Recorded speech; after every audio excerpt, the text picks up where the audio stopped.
To my educational channel విద్యా ఉద్యోగ సమాచారానికి స్వాగతం.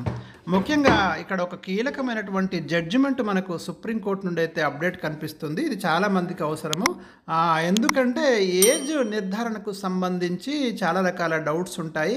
అయితే సుప్రీంకోర్టు తాజాగా ఇచ్చిన జడ్జిమెంట్ ఏంటిదంటే, ఎవరిదైనా ఏజ్ నిర్ధారణకు ముఖ్యంగా విద్యార్థులైతే వారి యొక్క స్కూల్ సర్టిఫికెటే ప్రామాణికం, అదే ఫైనల్ అని మాత్రం డిసైడ్ చేయడం జరిగింది. అదొక్కసారి ఈ వార్త చూద్దాం మనము.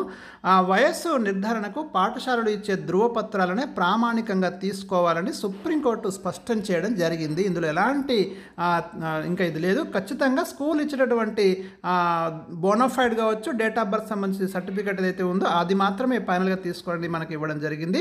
అవి ఇచ్చే జనన ధృవపత్రాలకే విలువ ఎక్కువని తెలిపింది. అవి ఏవీ లేనప్పుడు మాత్రమే ఈ డేట్ ఆఫ్ బర్త్కు సంబంధించి వైద్యులు ఇచ్చే పత్రాలను పరిశీలించాల్సి ఉంటుందని సుప్రీంకోర్టు స్పష్టం చేయడం జరిగింది.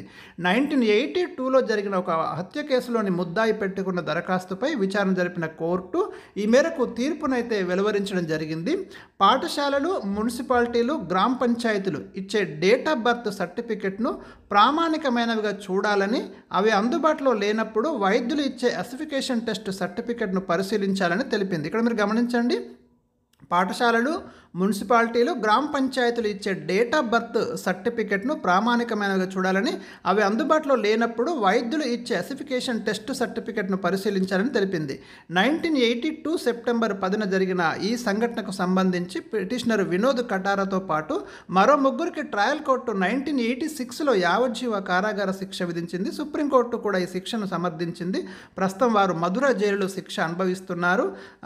అంటే ఒక మైనర్ సంబంధించి, అంటే అతని ఏజ్ డిసైడ్ చేయడానికి సంబంధించి ఒక ఫిల్ దాఖలైనప్పుడు అలహాబాద్లో, మరి అక్కడ Mathura jail medical board Vinod Katara వయస్సు 2021 డిసెంబర్ 10 నాటికి 56 ఏళ్ళు ఉంటుందని, దీని ప్రకారం హత్య జరిగిన 1986 సెప్టెంబర్ 10 నాటికి తన వయసు సుమారుగా 15 ఏళ్ళు ఉంటుందని, అందువల్ల ఇంత శిక్ష విధించడం తగదని వినోద్ సుప్రీంకోర్టును ఆశ్రయించాడు. దీనిపై విచారణ జరిపిన సుప్రీంకోర్టు వినోద్ వయసుపై నివేదిక ఇవ్వాలని ఆగ్రా అదనపు జిల్లా కోర్టు జడ్జిని 2022 సెప్టెంబర్ 12న ఆదేశించింది.